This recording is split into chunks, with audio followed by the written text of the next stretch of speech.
As últimas palavras na vida de qualquer pessoa são importantes. Normalmente nós damos importância ouvindo as palavras, talvez, de um pai ou mãe na hora da morte.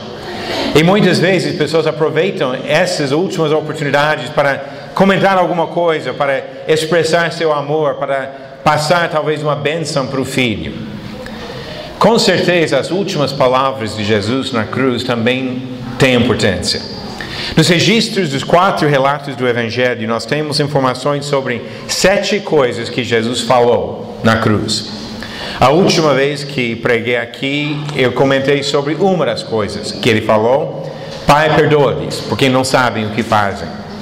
Hoje eu quero dar continuidade com mais uma das expressões que Jesus usou, uma coisa que ele falou para uma pessoa enquanto estava na cruz, mas também uma expressão cheia de sentido, de significado para nós, e ao mesmo tempo uma expressão que tem sido distorcida por algumas pessoas para ensinar coisas que não vêm da palavra de Deus.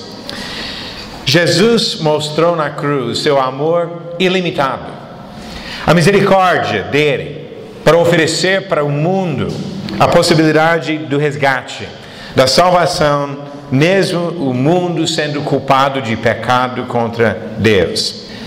Jesus foi crucificado entre 2 criminosos. Diferente do homem perfeito que estava na cruz do meio, esses 2, um de cada lado, eram culpados de crimes que mereciam a morte. Um deles até falou isso. Lucas 23, versículo 41, ele disse: nós, na verdade, com justiça, porque recebemos o castigo que os nossos atos merecem. Eles mereciam o sofrimento, mereciam o castigo, mereciam a morte pelos crimes que tinham cometido.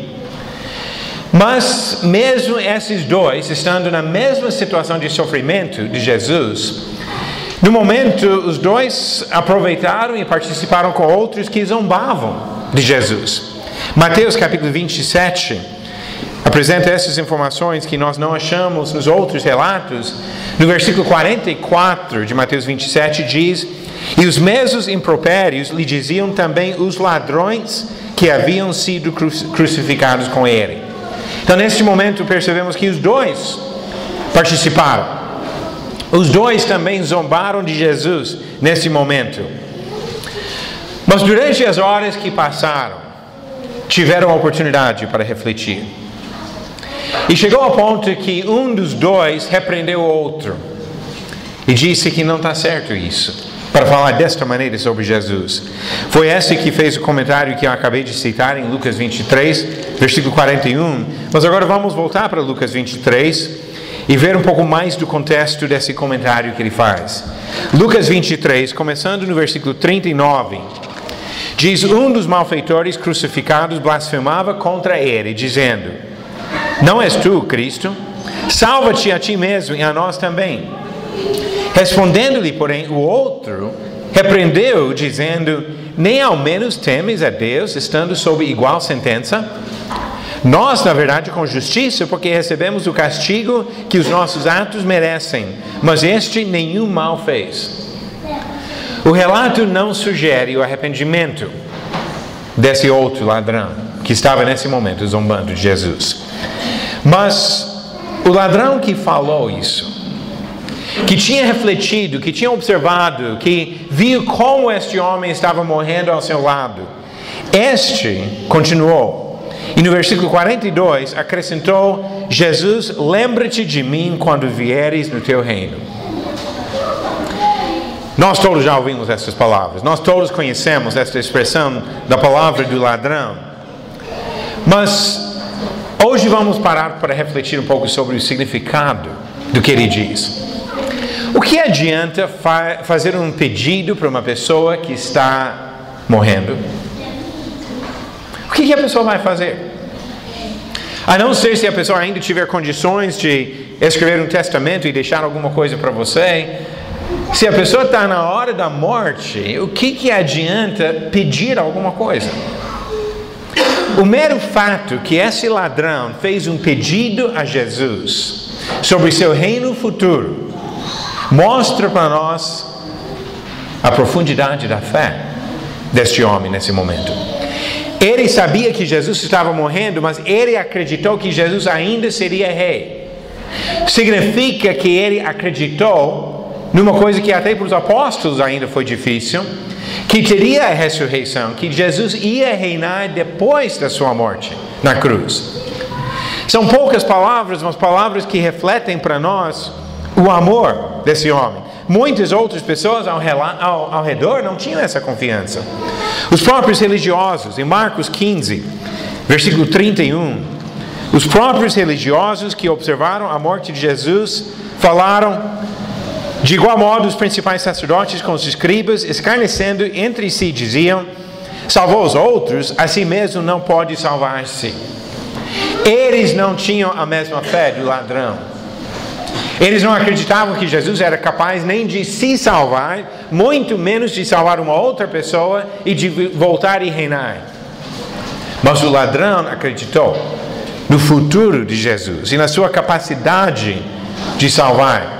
Enquanto esses outros olharam para Jesus na cruz e acharam que foi um derrotado, fraco, vencido pelo mundo, o ladrão sabia que Jesus seria de fato o rei. E assim mostra uma fé que faltava nas outras pessoas ao seu redor. A resposta que Jesus deu não foi nada menos impressionante. Lucas 23, mais uma vez, no versículo 43, a resposta de Jesus. Jesus lhe respondeu: em verdade te digo que hoje estarás comigo no paraíso. Jesus sabia que não era o fim. Jesus sabia que não era fraqueza e derrota, que ele ainda tinha condições de oferecer a salvação para este homem. Tem várias pessoas que têm procurado outras maneiras de explicar isso que Jesus fala, mas sinceramente, eu não vejo como entender nada menos do que isso. Jesus salvou o ladrão. Jesus estendeu a sua graça e misericórdia, mesmo nas últimas horas da sua vida, e ofereceu para mais uma pessoa condições para a vida eterna. Perdoou os pecados, salvou este homem. Foi um gesto de compaixão que sinalizava para nós e para todos a própria missão de Jesus. Ele veio com esta intenção. Tem vários aspectos do trabalho de Jesus que a Bíblia enfatiza, que nós enfatizamos. Jesus como Senhor, por exemplo, que é fundamental para o nosso entendimento. Mas aqui a imagem é de Jesus como Salvador. Jesus no seu papel de perdoar os pecados. Paulo disse em 1 Timóteo capítulo 1 que foi o motivo de Jesus vir ao mundo. 1 Timóteo capítulo 1 versículo 15: fiel à palavra e digna de toda aceitação, que Cristo Jesus veio ao mundo para salvar os pecadores, dos quais eu sou o principal. A missão de Jesus era de salvar pecadores. E o argumento que Paulo faz nas duas epístolas a Timóteo é que se essa é a missão de Jesus e nós somos seguidores de Jesus, se torna nossa missão. Que evangelizar e levar a palavra para outras pessoas se torna uma coisa natural para o seguidor de Cristo, porque Cristo veio ao mundo para salvar os pecadores. O ladrão na cruz foi um desses pecadores. Jesus, algumas horas antes desse momento na cruz, em Mateus capítulo 26, tinha falado com os próprios apóstolos. Ele instituiu a ceia do Senhor, deu significado para o pão que representa o corpo dele, para o cálice que representa o sangue dele. E na hora de levantar o cálice diante dos seus apóstolos, Jesus disse em Mateus 26, versículo 28: porque isto é o meu sangue, o sangue da nova aliança, derramado em favor de muitos para remissão de pecados. A morte de Jesus na cruz, o derramamento do sangue dele, tinha o propósito de oferecer a salvação. Jesus morreu para nos salvar. Ele morreu para salvar as pessoas ao nosso redor. E uma das maneiras que ele reforçou este fato foi quando ele estendeu a mão da misericórdia e salvou o ladrão na cruz. Diante de uma doutrina tão importante, Diante de tanto ensinamento da palavra de Deus sobre essa missão de Jesus e o ensinamento que Ele deixou, oferecendo para nós a possibilidade da salvação eterna, é triste ver pessoas distorcer esse ensinamento do próprio ladrão, distorcer a mensagem da salvação deste homem. Pois hoje em dia, muitas vezes, ao invés de usar o para mostrar a profundidade da sua fé, a mudança, a transformação necessária na sua própria atitude para chegar a esse ponto, pessoas usam esse exemplo para diluir as exigências da palavra de Deus para a nossa salvação, até para negar coisas que o próprio Jesus falou. Em Marcos capítulo 16, por exemplo, no versículo 16, Jesus disse: quem crer e for batizado será salvo, quem porém não crer será condenado. É um de vários textos do Novo Testamento que mostram que o batismo faz parte do que Deus exige para a nossa salvação. Com certeza não é o único, tem vários trechos que mostram isso. Mas usando só esse exemplo, Jesus disse: quem crer e for batizado será salvo. E tem muitas pessoas, inclusive o ensinamento que domina no mundo evangélico hoje, é que o batismo não tem nada a ver com a salvação e que o batismo não é necessário para a salvação. E um dos principais argumentos para isso é o ladrão da cruz. Porque o ladrão da cruz não foi batizado, conforme as informações que nós temos. E assim pessoas usam o exemplo do ladrão para anular as palavras de Jesus e dizer que o batismo não é necessário para a nossa salvação. Não é difícil entender o argumento, mas nós precisamos entender porque este argumento é inválido, errado, distorcendo o ensinamento de Jesus. O fato é que Jesus, enquanto Ele estava aqui na terra, várias vezes perdoou os pecados de alguém por sua palavra.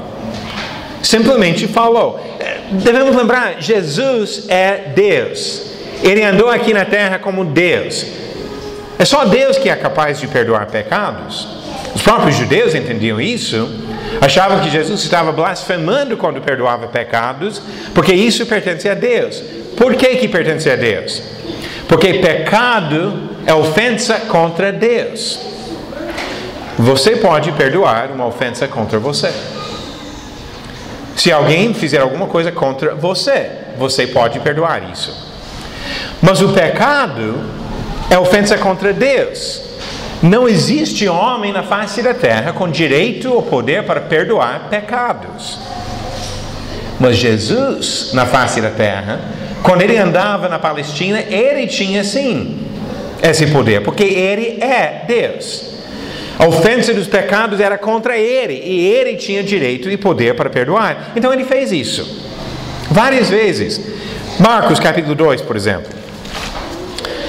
Quando Jesus estava em Cafarnaum, cidade onde Ele morou durante o seu ministério, boa parte do ministério. Marcos capítulo 2, versículo 5.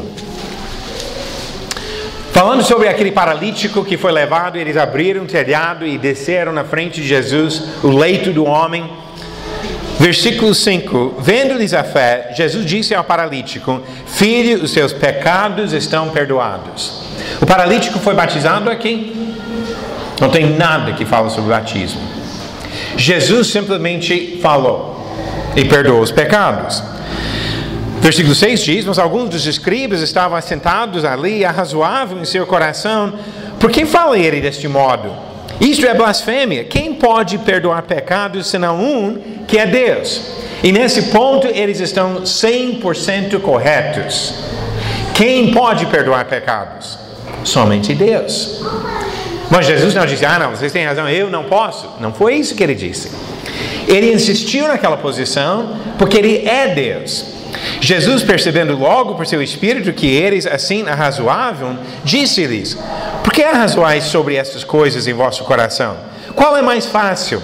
Dizer ao paralítico: estão perdoados os teus pecados? Ou dizer: levanta-te, toma teu leito e anda?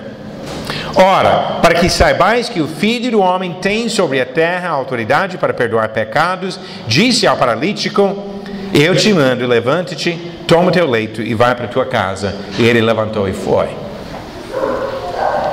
o milagre de Jesus, da cura física, foi prova de seu poder como Deus de perdoar pecados. E se Jesus quisesse falar para alguém, como ele fez aqui, eu perdoo, ele tinha toda a autoridade para isso. Lucas 7, versículo 48. Aquela mulher que entrou na casa de Simão, quando Jesus estava à mesa, e lavou os pés de Jesus. Jesus disse no versículo 48, então disse a mulher, perdoados são os teus pecados. Perdoou. Simplesmente falando. Ele, como Deus, tinha esse direito. E mostrou esse direito, esse poder. E fez a mesma coisa com o ladrão na cruz. O ponto nisso é que o ladrão na cruz não é nada diferente de vários outros casos em que Jesus falou e perdoou os pecados de alguém, enquanto ele andava aqui na terra. Mas Jesus não está andando mais aqui na terra. A presença dele é espiritual, não física. Jesus completou a sua missão aqui na terra, morreu, foi ressuscitado e voltou para ficar com o Pai.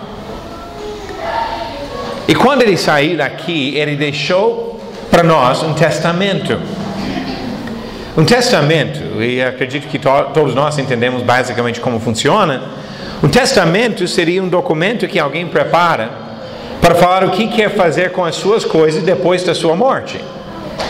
Você pode fazer um testamento que diz que seu carro fica para alguém, sua casa fica para alguém. Existem limites legais nas leis dos homens sobre isso, mas você determina. E depois um juiz vai ler aquilo e declarar que precisa seguir o que você declarou no seu testamento.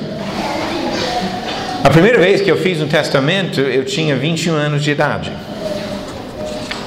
Pessoas acham estranho isso, mas eu aconselho qualquer pessoa, quando nasce o primeiro filho, fazer um testamento.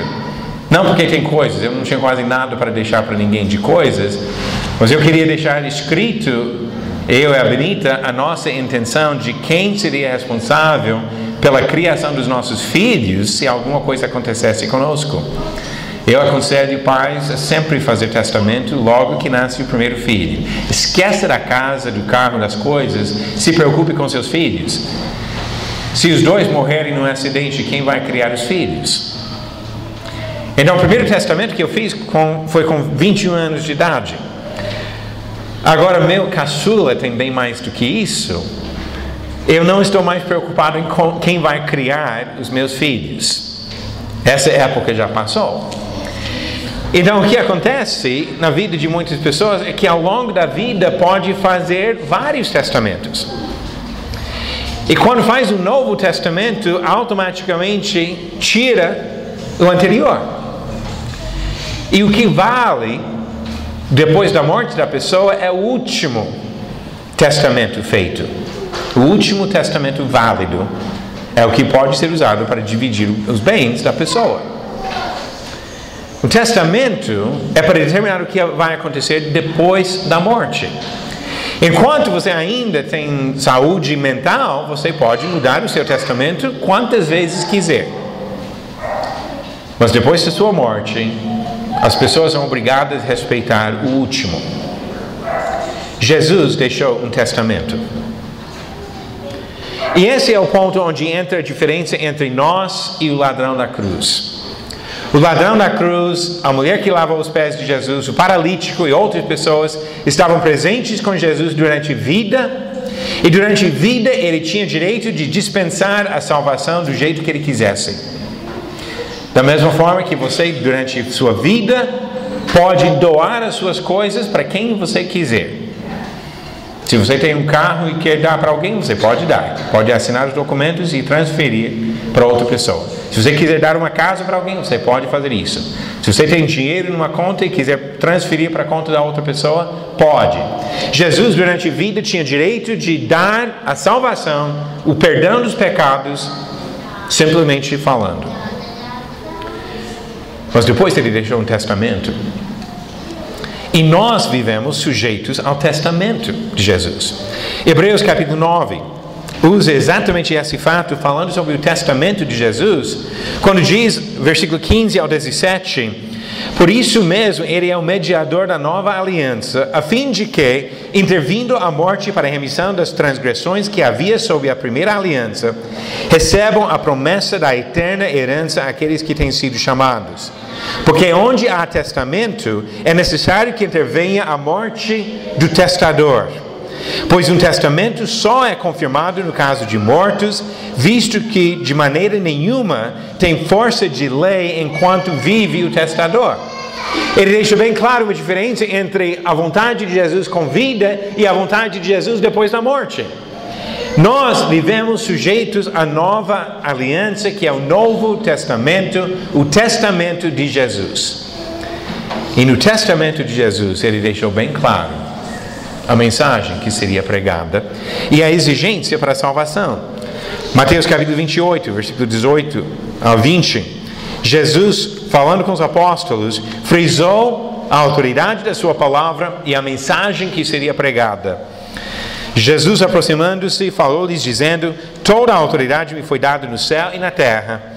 Ide, portanto, fazer discípulos de todas as nações, batizando-os em nome do Pai, e do Filho, e do Espírito Santo, ensinando-os a guardar todas as coisas que vos tenho ordenado. E eis que estou convosco todos os dias, até a consumação do século. No testamento de Jesus, ele falou de batizar as pessoas para entrar em comunhão com o Pai, Filho e Espírito Santo. Como também já citei em Marcos 16, quem crer e for batizado será salvo. E assim, quando continuamos no livro de Atos, continuamos nas epístolas de Paulo e Pedro, encontramos várias vezes a ênfase na fé, no arrependimento e no batismo para a remissão dos pecados. De vez em quando ainda encontramos pessoas dizendo: mas eu vou ficar com o ladrão da cruz, eu quero ser salvo com o ladrão da cruz. Ele não foi batizado. Não foi. Ele foi pregado numa cruz. É isso que você quer? Para a sua salvação?